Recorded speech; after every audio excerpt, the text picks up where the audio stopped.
Hello dear friend, welcome to Pharmacon channel. Today I am discussing about a very important topic of the industrial pharmacy, which is the BCS classification system. That means Biopharmaceutical Classification System.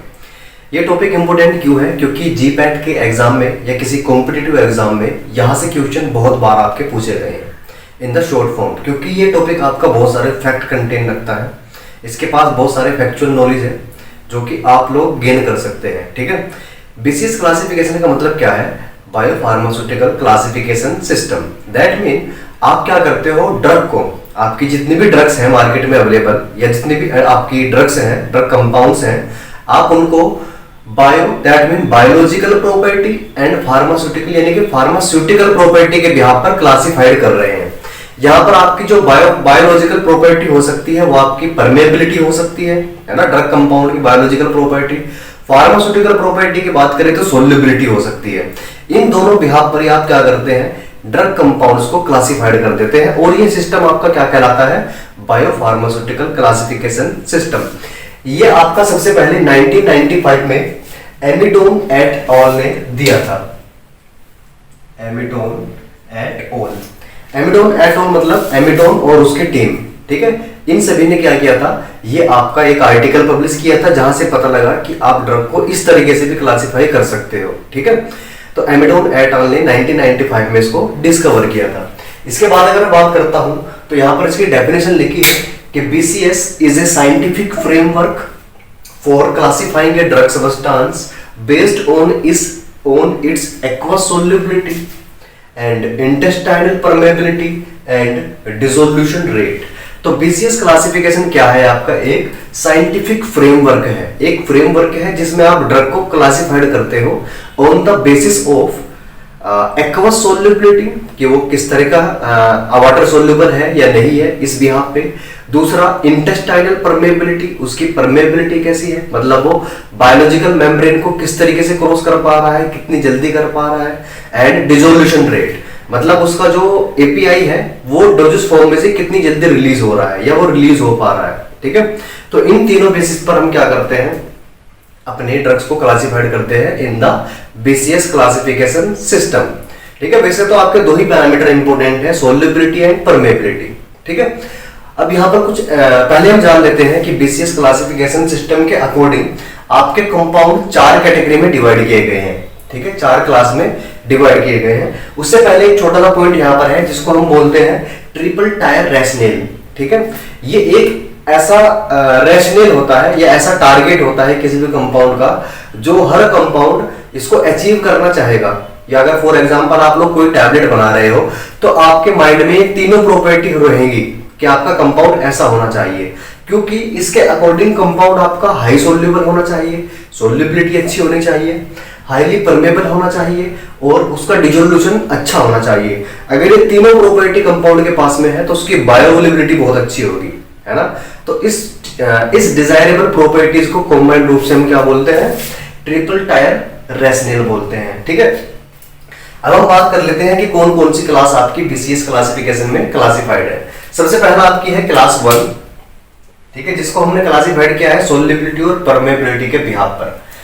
Class 1 में देखो, marketed जो आपकी product है, market में जितने भी doses form available है, जितने भी ड्रग्स अवेलेबल है, वो आपकी इन्हीं चारों क्लासेस की हैं। ठीक है, अब उस मार्केट में क्लास 1 का कितना परसेंट है, क्लास 2 का कितना परसेंट अवेलेबल है, ये भी हम लोग जानेंगे। तो क्लास 1 आपकी 5 to 10% है from the 100% of the marketed available doses form या ड्रग्स। ठीक है, तो मार्केट में जितनी भी अवेलेबल है उसका 5 से 10% किसका है? क्लास 1 का है। इसकी खास बात क्या है कि यहाँ पर सोल्युबिलिटी हाई होती है और परमेबिलिटी भी हाई होती है। अगर किसी कंपाउंड की सोल्युबिलिटी हाई है तो उसकी डिसोल्यूशन अच्छा होगा, परमेबिलिटी हाई है तो उसका एब्जॉर्प्शन अच्छा होगा। तो इसीलिए यहाँ पर लिखा है एब्जॉर्प्शन कैसा होगा? Well absorbed. आपकी ड्रग क्या होगी? अच्छे से एब्जॉर्ब हो जाएगी। इसके बाद रेट लिमिटिंग स्टेप क्या हो सकता है, मतलब जो इसको अफेक्ट कर सकता है वो हो सकता है गैस्ट्रिक एम्प्टिंग, है ना। कि अगर आपका गैस्ट्रिक एम्प्टिंग की कंडीशन में क्या हो सकता है? एल्टर हो सकता है, अदरवाइज इसका एब्जॉर्प्शन कैसा रहेगा? अच्छा रहेगा। इसके अगर मैं एग्जांपल की बात करता हूं तो वेरापामिन, डिल्टियाजेम एंड मेटोप्रोलोल, ये तीनों इसके अच्छे एग्जांपल है। ठीक है, तो क्लास 1 की क्या खास बात है? हाई सोल्युबिलिटी, हाई परमेबिलिटी, और एब्जॉर्प्शन भी आपका हाई होगा। ठीक है, एग्जांपल वर्पामिल, डिल्टियाजेम एंड मेटोप्रोलोल। ये टेबल मैंने बेसिकली जीडीसी चैनल से लिया है। ठीक है, तो मैं उनका आभार प्रकट करता हूं। तो बात करते हैं क्लास 2 के बारे में। तो क्लास 2 में आपकी ड्रग आ जाती है 60 to 65%। सबसे ज्यादा मार्केट में अवेलेबल इसी क्लास की ड्रग है। ठीक है, यहां पर क्या है, सोल्युबिलिटी तो लो है, मतलब आपका कंपाउंड कम सोल्यूबल होता है, लेकिन परमेबिलिटी हाई है। ठीक है, परमेबिलिटी क्या है, हाई है। तो यहां पर आपका एब्जॉर्प्शन वेरिएबल कर सकता है, मतलब अच्छा भी हो सकता है, बेकार भी हो सकता है। परमेबिलिटी एब्जॉर्प्शन को अच्छा बनाती है, लेकिन सोल्युबिलिटी भी कहीं ना कहीं इंपैक्ट डालती है इसके ऊपर। तो आपका एब्जॉर्प्शन क्या हो सकता है, वेरिएबल हो सकता है। यहां पर अच्छा तब होगा अगर रेट लिमिटिंग स्टेप आपका डिसोल्यूशन है, मतलब सोल्युबिलिटी कम होने के बावजूद भी आपका डिसोल्यूशन अच्छा है, तब आपका एब्जॉर्प्शन अच्छा होगा, है ना, क्योंकि आपका टारगेट क्या है, सोल्युबिलिटी के बाद डिसोल्व कराना है ना, डिसोल्यूशन है। तो अगर डिसोल्यूशन और परमेबिलिटी दोनों अच्छी हो जाए तो एब्जॉर्प्शन आपका अच्छा होगा, भले ही इसकी सोल्युबिलिटी लो है। इसके एग्जांपल की बात करते हैं तो NSAIDs, non steroidal anti inflammatory drugs और एंटी इपिलेप्टिक ड्रग्स, और साथ में आपका निफेडिपिन। ये कुछ एग्जांपल है जो कि इस क्लास के अंदर आते हैं। क्लास 3 की बात करते हैं तो अगेन 5 to 10% ऑफ इस क्लास का आपके मार्केट में अवेलेबल है, 5 से 10%। यहाँ पर सोल्युबिलिटी हाई होती है, लेकिन परमेबिलिटी आपकी लो होती है। देखो ऑपोजिट केस आ गया, है ना, सोल्युबिलिटी अच्छी है लेकिन परमेबिलिटी क्या है, लो है। तो यहाँ पर भी आपका एब्जॉर्प्शन क्या होगा, वेरिएबल होगा, यानी कि अच्छा भी हो सकता है और नहीं भी हो सकता है। सोल्युबिलिटी भी एब्जॉर्प्शन को बढ़ाती है, परमेबिलिटी भी बढ़ाती है, लेकिन परमेबिलिटी कम है लेकिन सोल्युबिलिटी ज्यादा है, तो इसका भी कहीं ना कहीं इंपैक्ट पड़ेगा। तो ये क्या करता है, एब्जॉर्प्शन आपका अच्छा भी हो सकता है, बेकार भी हो सकता है। अगर मैं बात करता हूं तो रेट लिमिटिंग स्टेप क्या है, परमेबिलिटी। अगर परमेबिलिटी किसी तरीके से बढ़ जाए तो क्या होगा, एब्जॉर्प्शन अच्छा होगा। ठीक है, इसके बाद एग्जांपल की बात करते हैं एटिनोलोल, रेंटिडिन एंड सिमेटिडिन। ठीक है, एटिनोलोल, रेंटिडिन एंड सिमेटिडिन। इसके बाद क्लास 4 की बात करते हैं। क्लास 4 में 10 to 20% आपका अवेलेबल है मार्केट में। यहां पर सोल्युबिलिटी भी लो होती है और परमेबिलिटी भी लो होती है। ठीक है, एब्जॉर्प्शन, अब देखो ना तो सोल्युबिलिटी अच्छी है ना ही परमेबिलिटी अच्छी है, तो एब्जॉर्प्शन भी क्या होगा, पुअर होगा। एब्जॉर्प्शन भी क्या होता है आपका, पुअर एब्जॉर्प्शन होता है। और यहां पर ये डिपेंड करता है केस पर। अगर कोई एक्सेप्शनल केस आ जाए जिसकी सोल्युबिलिटी भी लो है लेकिन परमेबिलिटी भी लो है, हो सकता है वो अच्छे से क्या हो जाए, आपका अच्छे से आपका एब्जॉर्ब हो जाए, तो वहां पर केस अलग हो सकता है, लेकिन बेसिकली जनरली क्या होता है, पोरली एब्जॉर्ब्ड ही होता है। एग्जांपल की बात करता हूं तो डायूरेटिक्स, आपके टैक्सोल्स भी सी के अंदर आ जाते हैं। ठीक है, और आपके सिफेक्सिन भी सी के अंदर आ जाती है क्लास 4 के अंदर। तो ये कुछ एग्जांपल है। अब देखो यहां से आप क्या आइडिया लगा सकते हो, अगर ड्रग की अच्छी क्या है, हाई सोल्युबिलिटी है, हाई परमेबिलिटी है, अच्छे से एब्जॉर्ब हो रही है, तो वो ओरल रूट के लिए आइडियल ड्रग है, मतलब आप उसको ओरल रूट से आराम से दे सकते हो। ठीक है, लेकिन यहां पर देखिए सोल्युबिलिटी कम है, परमेबिलिटी क्या है, ज्यादा है, तो आप क्या कर सकते हो कि कोई मॉडिफिकेशन करके इसकी सोल्युबिलिटी भी बढ़ा सकते हो, है ना। सोल्युबिलिटी कैसे बढ़ाते हैं मैंने आपको बता के रखा है, सर्फेक्टेंट यूज करके, ठीक है, कोसोल्वेंट यूज करके, इन सब मेथड से आप सोल्युबिलिटी बढ़ा के तब भी आप इसको पहले वाली क्लास में लेके आ सकते हो, यानी कि इसका एब्जॉर्प्शन अच्छा कर सकते हो। तो ये भी ओरल रूट से दी जा सकती है। हाई सोल्युबिलिटी है, क्लास 3 की बात करते हैं तो सोल्युबिलिटी हाई है लेकिन परमेबिलिटी लो है, तो आप यहाँ पर भी कोई ना कोई मॉडिफिकेशन करके इसकी परमेबिलिटी बढ़ा सकते हो। या आपके सामने ऑप्शन हो सकता है, अगर परमेबिलिटी कम है मतलब एब्जॉर्प्शन कम हो रहा है, तो आप इसको आईवी रूट से दे दीजिए, यानी कि पेरेंटल रूट से दे दीजिए, तो क्या होगा, ये अपना एक्शन दिखा सकती है। अदरवाइज आप मॉडिफिकेशन करके इसकी परमेबिलिटी भी इंक्रीज कर सकते हैं, तो उसका एब्जॉर्प्शन भी अच्छा होगा। अगर बात करते हैं लो सोल्युबिलिटी लो परमेबिलिटी, अगर ऐसा कंपाउंड आपका है तो आपको यहाँ पे बहुत ज्यादा मॉडिफिकेशन करनी पड़ेगी। यहाँ पर रिस्क ये होता है कि ज्यादा मॉडिफिकेशन करने की वजह से कंपाउंड का नेचर चेंज हो जाता है, ठीक है, लेकिन अदरवाइज फिर भी आप इसको कर सकते हो। पोरली एब्जॉर्ब्ड है, आप इसका एब्जॉर्प्शन करा सकते हो। और अगर नहीं कराना है आपको तो आप सिंपली क्या करिए, इसको इंट्रावेनस रूट से दीजिए, जहां पर सोल्युबिलिटी और परमेबिलिटी की जरूरत नहीं है, वो डायरेक्टली क्या होती है आपकी बायोअवेलेबिलिटी को 100% शो करती है, यानी कि आईवी रूट में बायोअवेलेबिलिटी क्या होती है 100%, वहां पे एब्जॉर्प्शन की जरूरत ही नहीं है, ठीक है।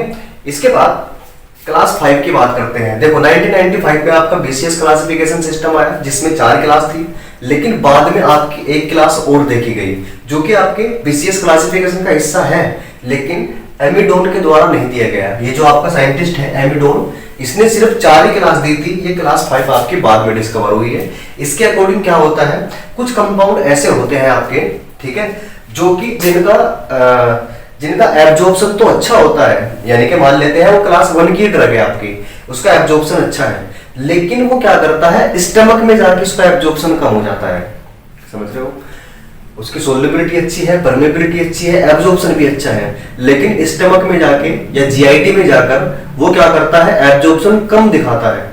इसके कई रीजन हो सकते हैं, जैसे कि गैस्ट्रिक इंस्टेबिलिटी, आपकी ड्रग आपके जीआईटी में जाकर इंस्टेबल हो जाए तो एब्जॉर्प्शन कम हो जाएगा।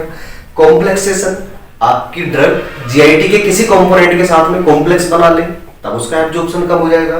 First pass metabolism by enzymes, आपकी ड्रग किसी मेटाबॉलिक एंजाइम के साथ में, ठीक है, या माइक्रोसोमल एंजाइम के साथ में रिएक्शन करके क्या कर सकती है, फर्स्ट पास मेटाबॉलिज्म कर सकती है, तब भी एब्जॉर्प्शन क्या होगा, कम होगा। दैट मीन ड्रग आपके इनमें से किसी भी क्लास की हो सकती है, लेकिन दिक्कत कहां पर आ रही है, जीआईटी में जाने के बाद।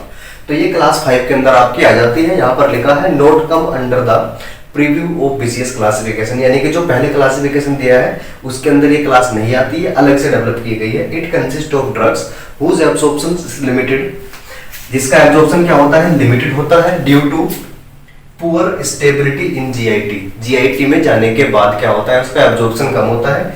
ये रीजंस हैं आपके कि एब्जॉर्प्शन क्यों कम होता है, ठीक है। अब ये आपको पता लग गया पांचों क्लास के बारे में। अब हम बात कर लेते हैं एडवांटेज के बारे में। क्लास 5 का एग्जांपल आपका हो सकता है ओमिप्राजोल, ठीक है, तो ओमिप्राजोल इसका एक अच्छा एग्जांपल हो सकता है, that is a proton pump inhibitor. Advantage की बात करते हैं, देखो आप कोई डोजेज फॉर्म बनाने जा रहे हो, फॉर्मुलेशन बनाने जा रहे हो, तो आप उसको टैबलेट में कन्वर्ट करोगे या इंजेक्शन में, ये किस पर डिपेंड करता है, कंपाउंड की सोल्युबिलिटी और परमेबिलिटी पर। उसके लिए आपको क्या करना पड़ेगा, उसके लिए आपको बीसीएस क्लासिफिकेशन फॉलो करना पड़ेगा, क्योंकि अगर आप एक एक चीज को पता करने बैठोगे तो आपको सोल्युबिलिटी एनालिसिस करनी पड़ेगी, परमेबिलिटी एनालिसिस करनी पड़ेगी, बहुत ज्यादा टाइम आपका लग जाएगा। आप सिंपली क्या करिए, अपने कंपाउंड को बीसीएस क्लासिफिकेशन में स्क्रीन करिए, सर्च आउट करिए, and then you can find easily the property of that compound. तो आप सिंपली उसकी प्रॉपर्टी पता कर सकते हो और आप उसको देख सकते हो। यहाँ पर लिखा भी है आपका used to save time, time को बचाने के लिए, and fast screening is required, है ना। जब फास्ट स्क्रीनिंग रिक्वायर्ड होती है, मतलब जल्दी जल्दी आपको फॉर्मुलेशन बनानी है, तब टाइम को बचाने के लिए आप बीसीएस क्लासिफिकेशन को फॉलो कर सकते हो। एडवांटेज की बात करता हूं, तो पहला एडवांटेज है प्रिडिक्ट इन विवो स्टडीज, है ना। आप क्या कर सकते हो, इन विवो स्टडीज को प्रिडिक्ट कर सकते हो on the behalf of BCS classification, है ना। इन विवो में मान लेते हैं आपको सोल्युबिलिटी पता करनी है या एब्जॉर्प्शन पता करना है, बायोअवेलेबिलिटी पता करनी है, तो आप अगर बीसीएस क्लासिफिकेशन में देखते हो ड्रग को तो आपको सोल्युबिलिटी परमेबिलिटी पता लग जाएगी, तो आप इजीली बता सकते हो कि ये अच्छे से एब्जॉर्ब होगी या नहीं होगी, है ना। तो आप प्रिडिक्शन कर सकते हो। इसके बाद short term development time and cost, जब ड्रग को डेवलप किया जाता है तो उसका टाइम और कॉस्ट को आप कम कर सकते हो इसकी मदद से, ये भी इसका एक एडवांटेज है। To select drug delivery pathway, आपको ड्रग को किस पाथवे से देना है, किस ड्रग डिलीवरी सिस्टम से देना है, आपको आईवी रूट से देना है, आपको ओरल रूट से देना है, किस से देना है, इसमें आपकी मदद कौन करेगा, बीसीएस क्लासिफिकेशन सिस्टम। जिसका एब्जॉर्प्शन अच्छा होगा ओरल रूट से दी जाएगी, जिसका एब्जॉर्प्शन पुअर होगा उसको आप पेरेंटल रूट की तरफ लेके जा सकते हो। इसके बाद टू मेक फॉर्मुलेशन गुड या डिजायरेबल, आप जैसी फॉर्मुलेशन चाहते हो बीसीएस क्लासिफिकेशन आपको ऐसी फॉर्मुलेशन बनाने में मदद करता है, ठीक है। तो that's all about the BCS classification. इसमें अगर आपको कोई भी डाउट आता है, बड़ा प्यारा टॉपिक है, बड़ा सिंपल सा टॉपिक है, इसमें से क्वेश्चन आपके बहुत आ जाते हैं कि कौन सी ड्रग किस क्लास के अंदर आती है, क्या क्लास है आपकी। देखो सिंपल है याद करने का, high high low high, high low low low, ठीक है। आप इसको बेसिकली अधिकतर बच्चे रट्टा मारेंगे तो रट्टा मार लीजिएगा, ठीक है, अदरवाइज आप इसको याद भी कर सकते हैं। So guys, if you feel any problem in this topic please mention in the comment box. I will try to solve it, and thank you so much.